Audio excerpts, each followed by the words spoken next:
পাত্রীমা তো আমাকে কিছুই বলেনি। সে আমাকে বলতে পারতো যে তুমি যে আমার মেয়েকে বিয়ে করতে চাও, কি করো তুমি? তখন আমি বলবো আমি বেকার, আমি কিছুই করি না। তারপর সে আবার আমাকে জিজ্ঞেস করতো যে তুমি আমার মেয়েকে খাওয়াবে কি? আমি বলতাম আমি যা খাই তাই খাবে। তারপর সে যদি আরো রাগান্বিত অবস্থায় আমাকে জিজ্ঞেস করতো যে আমার মেয়েকে কি তুমি সুখী রাখতে পারবে, তখন আমি বলতাম এই প্রশ্নটা আপনি আমাকে না করে আপনার মেয়েকে প্রশ্ন করুন যে সে কি আমাকে সুখী রাখতে পারবে কি না।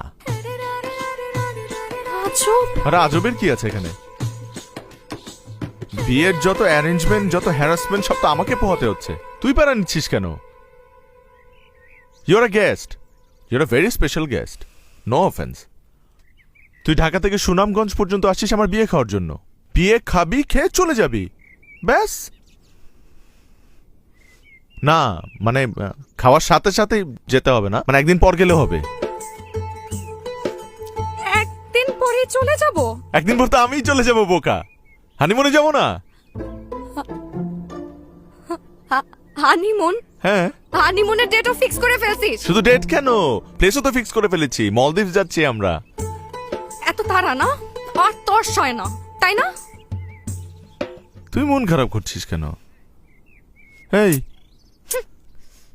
তুই তো আবার আসবি, মন খারাপ করার কি আছে?